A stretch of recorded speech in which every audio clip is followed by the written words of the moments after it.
their homes and made good and made the name of India and all of us proud of the Indians that are living outside, which every one of you is responsible for. I know the time is very, very short. I came day before yesterday. Yesterday, the whole day we were in the meetings, and I must say, we were as much time from 4:30 onwards we were got together, and we didn't get home till 12:30 at night from seeing the rugby match. It was a very unique experience. The hospitality angle was absolutely fantastic, and I do realize what the speakers were saying, that they are very friendly people. The girls that were serving were so friendly and so nice. I have not experienced that in any other part of the world, anywhere, even in India. I can't say how much of the game I understood, because it was the first time I saw such a game. And yes, it was really all black, all the way, because the other people didn't have a chance. It was, very one-sided, the match. But nevertheless, the experience was very good and something I add to my life, except that my jet lag is getting worse and worse. Because I went from India to Belgrade to attend the NAM conference. I was there 2 nights. And from there I came straight without a stopover anywhere here and went straight into work, straight into the Prime Minister's dinner. And then yesterday from the morning onwards, today I had a little chance in the morning to meet with some people of the diaspora who had come on their own to the hotel. And after that we just had a lunch outside and drove to one place. That's the only place we could go to, because there was no time constraint, for about 15 minutes on top of Mount Victoria to have a look at the view. And certainly the bit I have seen of New Zealand, it is beautiful. And I believe that Auckland is really not the most beautiful place. It's outside and the South Island. You are lucky to live here. The weather is beautiful. I can only say the last 2 months have been almost a living hell in India because of the humidity and the heat. And when you're out, like as you know, Punjab is going into elections, so whatever spare time I have, I'm out of Delhi and into the field in Punjab. So it's a pleasure to even just savor the weather here. There were a couple of questions that were raised. Admiral Mehta has dealt with a few of them. I just want to give you very briefly and very shortly a little summary of our government in India, which I'm sure you're interested in. And I'll touch briefly on 2-3 topics. First and foremost is this corruption issue. Yes, we agree there is corruption. And it is something that has been taken note of. Fortunately and unfortunately, the media overplays the extent of the news related with it. It's not that the government is not doing anything. As like any society, any home, any government, there is a system in place. You have to follow a system. There have to be checks and balances. If there's somebody who has been accused of something, you have to go into it, have an inquiry, do everything, and then start the proceedings. The whole thing blew up with the Commonwealth Games. It was certainly a very embarrassing situation. Some things were not properly done. The media highlighted them. They came to the forefront. The Prime Minister had to step in and take action, and fortunately the games went off very well. There was, from the initial hype, But what it did do, there are certain things, I think all the ladies will certainly agree with me. We run our homes, we have problems in the homes, but we deal with them, but we don't want to wash the dirty linen outside. We want to keep the dignity in place. And the amount of dignity that India has and had in the outside world, because of how we have performed, because of this great democracy we have, the example to the world, really when I go around, it was a feeling of being literally #1 in the world. That's how all the others treated you. So we denigrate ourselves. Yes, we have to deal with these things. That is what democracy is about. And the peaceful stir that Anna Hazare had, it was not Anna Hazare versus the government. It was against corruption. And the government has never said that we are for corruption.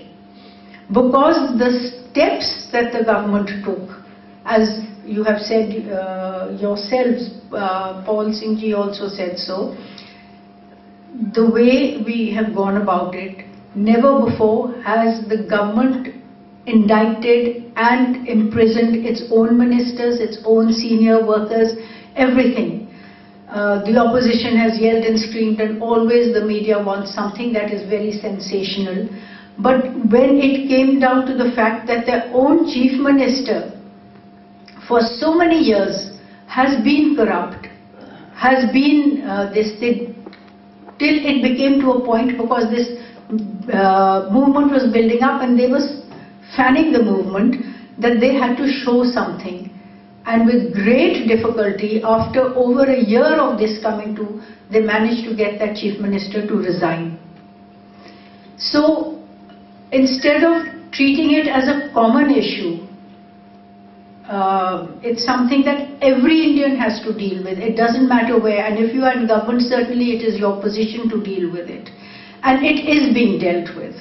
I'm happy that it has come to the forefront. It had to come to the forefront because we are a democracy.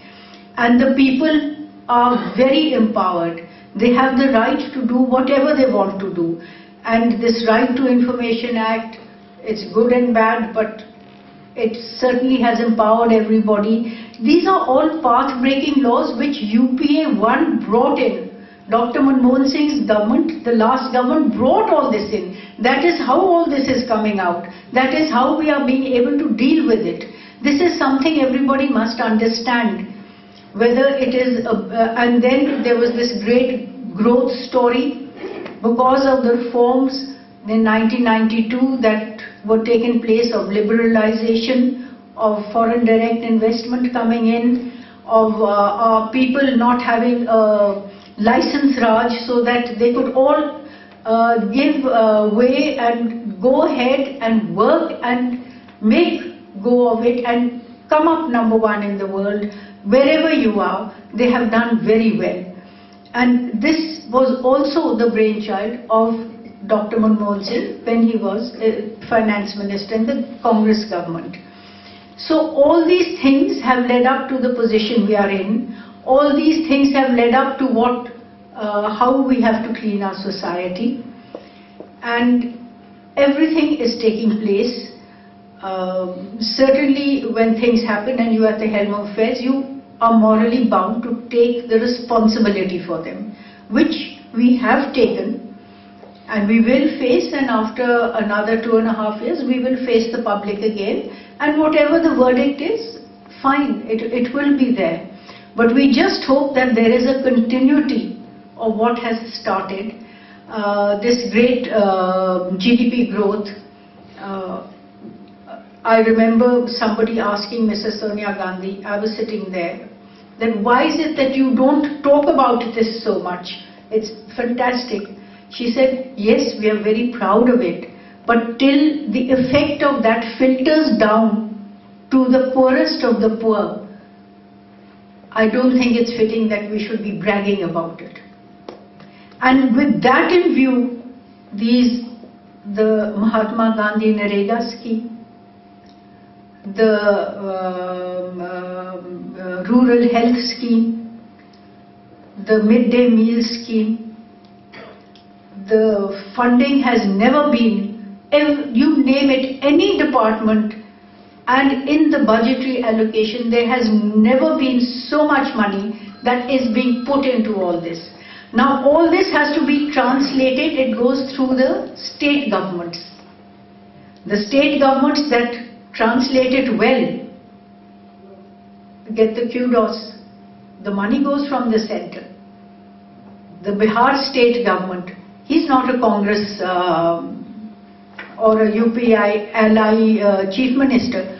He has implemented these schemes, especially the Mahatma Gandhi NREGA scheme, which is detrimental to Punjab. Sadi sari jodi labour aandi thi, nothing is coming compared to what it was, because they are getting good money in their own homes, and it's for any member of the family.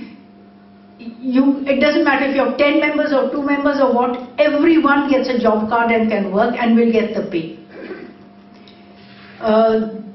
There has been the midday scheme. Then your Gujarat Chief Minister has implemented everything quite well. He's back for the 3rd time. Nitish Kumar came back for the 2nd time. So it is a question of, we don't discriminate. Whoever the people have chosen, they get the benefit of the schemes and the schemes go on. So this is just to fill you in a little bit of how we are dealing with all the money that the GDP growth has also brought. This is all going in and into agriculture sector. It has gone in a lot. So I could go on and on, but I think we are sort of getting out of time.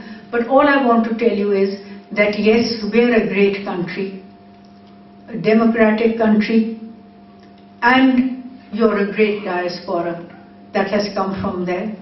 We are proud of you, and I think it's very heartening to see that all of you are doing well and all of you are still keeping your identity, your ethos, and in this country, I think you have chosen a very wonderful place. It is the end of the world, but since if you have to leave home and go somewhere, it's better to come to a country like this, which is very friendly, and I think they respect every kind of person, and you have a free hand to go ahead and live as an honorable citizen here.